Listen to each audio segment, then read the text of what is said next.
ఉప్మా తిని. అందులో వేసిన ఎంటుకలు తీసే తింటా. ఎలా తెలుసు? నా మీద కోపం వచ్చినప్పుడల్లా ఇలా ఎంటుకలు వేసే కదా ఉన్న జుట్టు అంతా ఓడగొట్టుకున్నావు. నా జుట్టు చాలా బాగుంటుంది, పొడుగ్గా ఉంటది అంటారు కదా, రెండేస్తే తింటారని. నువ్వు అన్నాల్లోని కూరల్లోని ఎంటుకలు ఎందుకు ఎత్తవో నాకు తెలిసే. నీకు నాతో గొడవెట్టుకోవడానికి కారణం దొరకనప్పుడల్లా ఇలా ఎంటుకలేసి జుట్టు ఊడిపోతుందని వంకతో నాతో గొడవ పెట్టుకుంటావు కదే. కనిపెట్టేశాడే. ఇప్పుడు ఎందుకు గొడవ పెట్టుకుందాం అనుకుంటున్నావు? మిమ్మల్ని ఆఫీస్కి వెళ్లకుండా ఆపడానికి. ఆపి తర్వాత అడుక్కు తింటావా? ఈ ఒక్కరోజుకి వెళ్ళకపోతే ఏం కాదులే.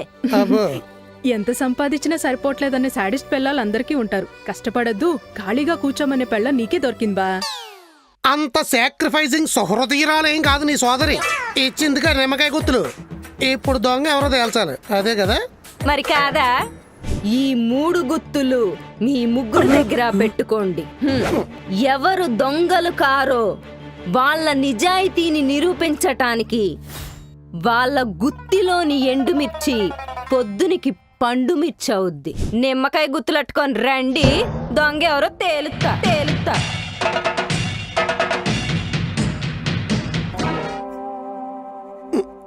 తింటే వారం రోజులు ఏందన్నా. ఏంటి బా రిజల్ట్? ఎండుమిర్చి పండుమిర్చి అయిందా? నీదయిందా? నిజాయితీకి జాతీయ జెండా లాంటి దాన్ని అయ్యే ఉంటాయి. జెండాకర్ ఇచ్చి కొడుతున్నట్లు ఇన్వాల్వ్ చేసేవంటే. ఎందుకు బా నేనంటే మరీ అంత ఎటకారం నీకు?